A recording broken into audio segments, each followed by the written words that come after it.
రమాలా collections grand opening సందర్భంగా ప్రతి ఒక్క బిల్లింగ్ కి ఒక ఆశ్చర్యకరమైన బహుమతి. దాంట్లో ఒక లైన్ ఉంటది. 'తూనిగా తూనిగా' పాటలో సూర్యుడు ఏడి నీతో నీతో చందమామ ఆడే చందమామ అయిపోయాడుగా. అవును. ఏమి లైన్ సార్ అది.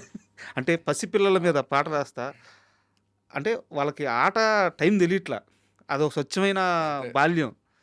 అంటే ఆయన కూడా ఆ బాల్యంలోకి వెళ్ళిపోయి రాసిన లైన్ లాగా ఉంది అది. అండ్ ఎవరినెప్పుడు తన వల్ల అసలు మన సినిమాకి రాసిందే కాదు. అవునా?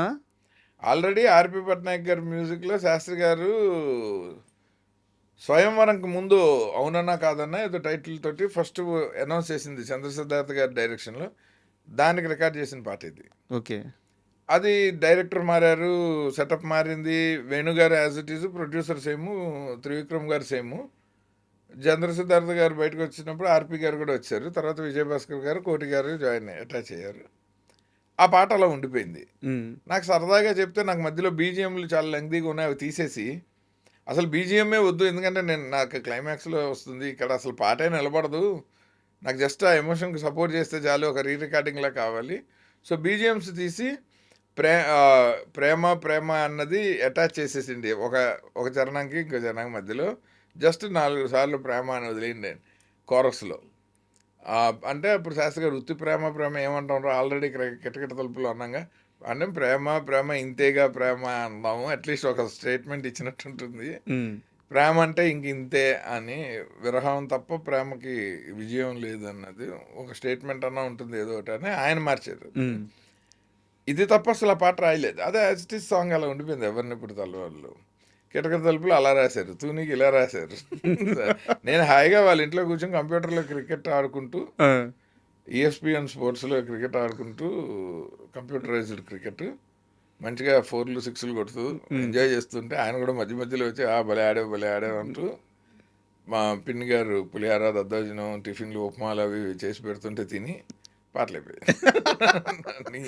కష్టపడి రాయటాలు అవి ఆయనకేం కష్టం సార్ అండ్ ఈ మొత్తం అంటే ఇంత అద్భుతమైన జర్నీ సినిమా రిలీజ్ అయిన తర్వాత కలెక్షన్స్ పరంగా ఎంఎస్ రాజు గారు మీతో ఏమన్నా షేర్ చేసుకున్నారు ఆ సక్సెస్ తర్వాత? మేము తర్వాత ఆట సినిమా కూడా చేశాక అంటే ఇమ్మీడియట్గా మనసం తనువే తర్వాత నేను బాగా తిరుగుతూ ఉన్నాను.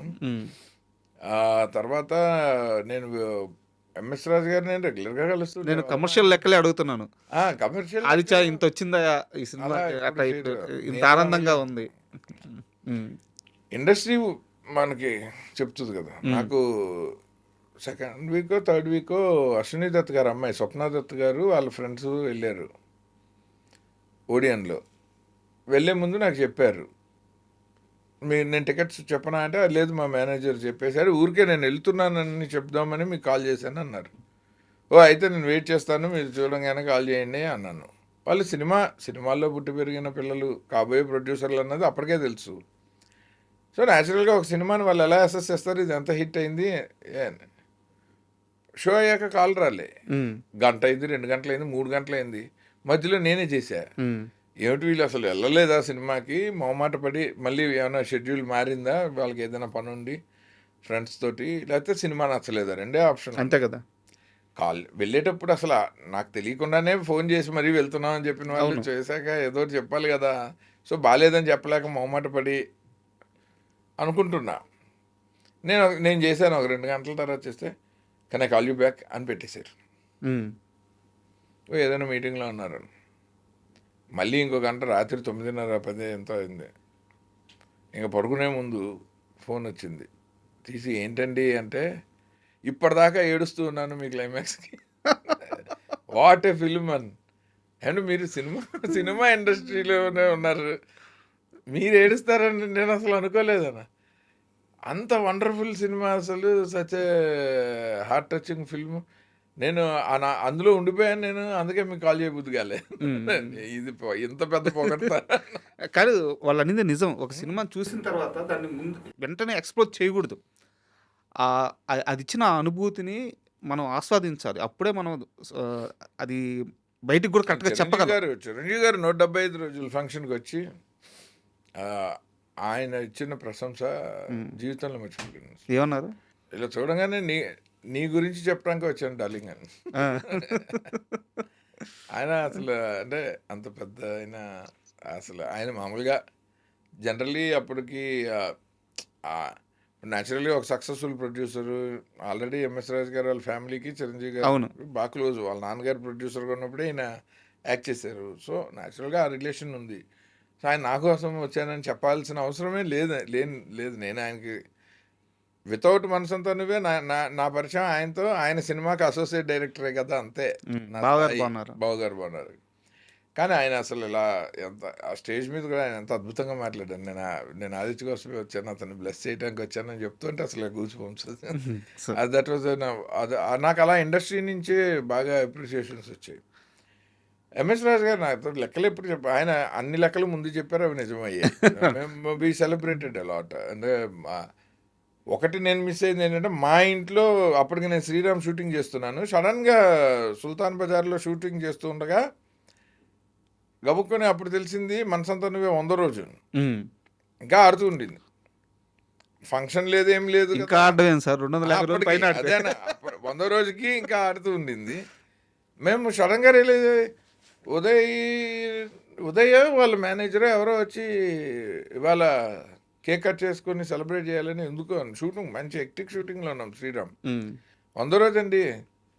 100 రోజు ఏంటి అసలు, అరే ఫంక్షన్ లేదు, ఏం లేదు అని చెప్పి గబుక్కుని మా బ్రదర్స్కి మా ఫ్రెండ్స్కి అందరికి ఫోన్ చేసి మన ఇంటి టెర్రస్ మీద అరేంజ్ అయ్యింది. సీతారాం శాస్త్రి గారి ఫ్యామిలీకి ఫోన్ చేసి మన శ్రీరామ్ యూనిట్లో ఉన్న అనిత హీరోయిన్ అందరికీ చెప్పి రేమసేన్ పాపం అవుట్ ఆఫ్ స్టేషన్. సరే ఉదయ్ అలాగే ఉన్నాడు, అనితని సరదాగా గెస్ట్గా రమ్మని శాస్త్రి గారిని పర్చూర్ బ్రదర్స్ని అందరినీ పిలిచి ఎంఎస్ రాజు గారిని పిలిచాను. అంత షార్ట్ నోటీస్లో హీ కుడెంట్ మేక్ ఇట్.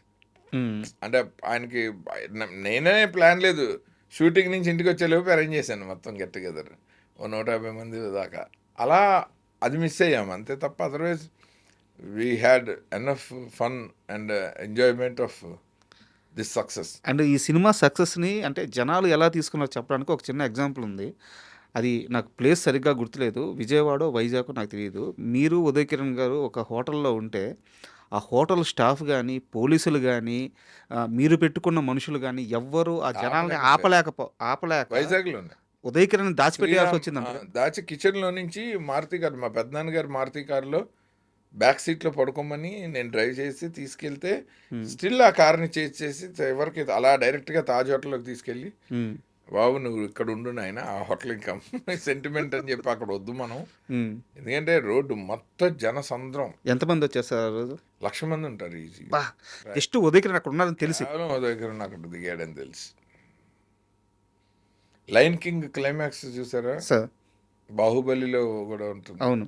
అలా నడిచొస్తే అలాగ క్రేన్ అప్ చేస్తే ఈడే మన యువరాజు అని చెయ్యెత్తుతే మొత్తం కింద జన సందోహం. అలా నేను మా కెమెరామ్యాన్ శివ, ఆయన తర్వాత ఇప్పుడు తమిళ్లో పెద్ద డైరెక్టర్ అయ్యాడు, మేము ఉదయ్ కిరణ్ని తీసుకొచ్చి క్రౌడ్కి అలా చీటప్ చేయించాం చెయ్యెత్తి. కింద 1,00,000 మంది గూస్ బంప్స్ వస్తుంది సార్ మీరు చెప్తుంటే. కల్లారా చూసాం. సార్ లైక్ ఉదయ్ కిరణ్ అది అసలు అతను అంటే నాకే అనిపిస్తుంది, అతను అన్ని దశలు చూసాడు, ఒక పరిపూర్ణమైన లైఫ్ చూసాడు. ఎవరెస్ట్ శిఖరం అంత లైఫ్ చూసాడు చాలా తక్కువ టైంలో.